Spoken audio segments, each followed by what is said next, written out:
Good morning. Welcome to the session of Business Plan. Ladies and gentlemen, my name is Prasad Ravi.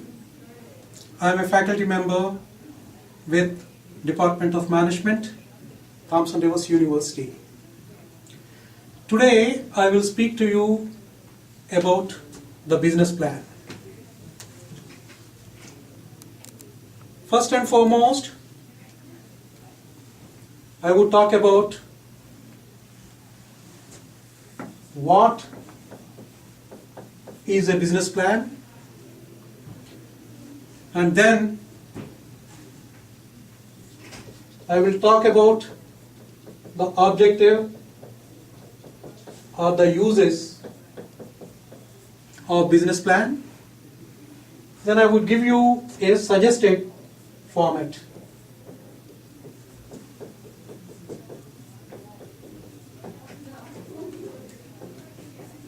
Or suggested contents for the business. Good morning. Business plan is primarily needed for two reasons. Number one, for the benefit of outside people who are interested in your business. Who are those people or organization who are interested in your business? Number one, the investors. Number two, the banks, where you would go for obtaining loan, and suppliers, other interested people. They want to know what your business is, how you propose to conduct your business, and how you propose to make your profits and money. Second purpose of the business plan is primarily as a roadmap for your own self. Ladies and gentlemen, in a vast majority of cases, the business, when you conceive a business, when you start a business, when you go ahead with business, your initial plan goes through a lot of changes. If you do not have a business plan, a written business plan, you do not know really in which way you are moving. So a business plan helps you by providing guidance, and you can use it as a roadmap as you go along the path of creating a new venture. Now, ladies and gentlemen, the next issue is, what is the suggested format? What contents should be there in the business plan? Honestly speaking, there is no standard format for business plan anywhere. Different people, different organizations, they make use of different contents as part of your business plan. However, most of the business plans have more or less the same contents. So let us discuss the contents of the business plan. Now, as far as the contents, the first and foremost, you include an executive summary. Executive summary. The executive summary of business plan is a synopsis or a short statement of your entire business plan. You would like to convey as much information in that short executive summary so that the busy bankers, the busy investors, they don't have to spend a lot of time to go through your entire plan. In fact, most of the people, they don't have time to go through your entire plan. First, they would like to go through your executive summary. If they find it interesting, then only they move to read your entire business plan. To that extent, executive summary is so important. You may like to make it precise, simple, at the same time very, very effective, covering all the aspects of your business plan.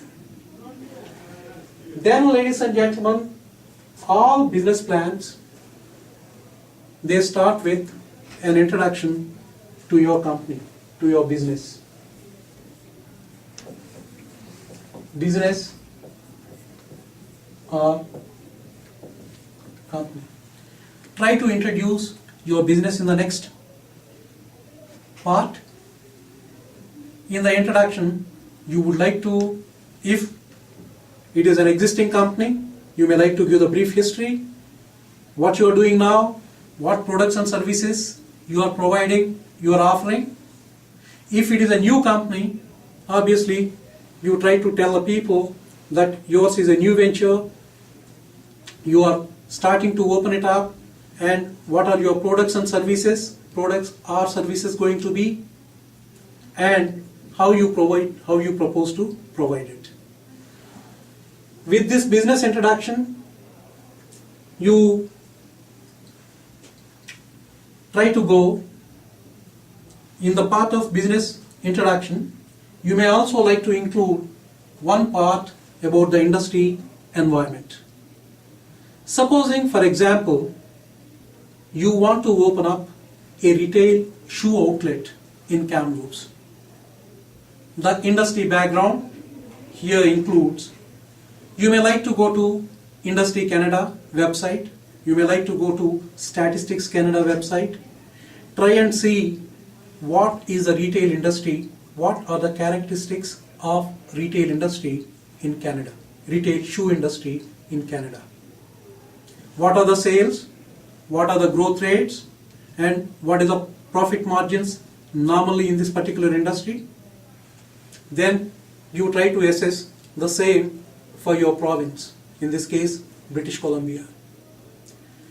Then you narrow down your search of industry to Kamloops. Supposing you are opening up your retail shoe outlet in Kamloops, who are your direct competitors, who are your indirect competitors, what is the growth rate of this type of business, what are your opportunities. So you can include this kind of information in your industry background. Now, ladies and gentlemen, you may also like to briefly introduce the goals, the vision of your company, or your vision, the mission in this particular business or company introduction. Once you are done with this, the next part is going to be the marketing part. Ladies and gentlemen, the marketing part can be divided into two sections. What are these two sections? One is marketing research, and second one is marketing plan. Research,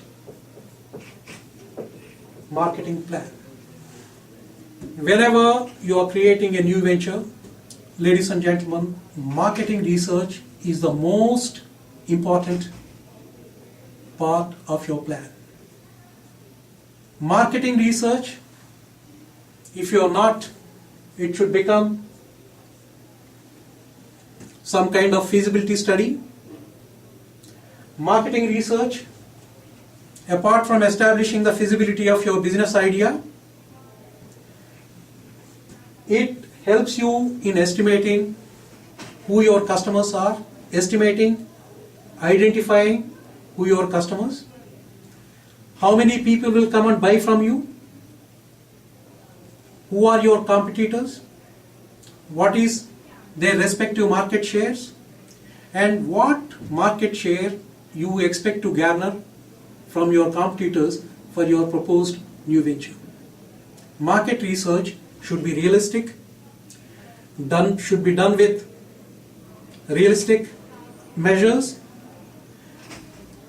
and it should be some kind of practical work where you get into the market, you tap both primary sources and secondary sources of data and try and make it as accurate as possible.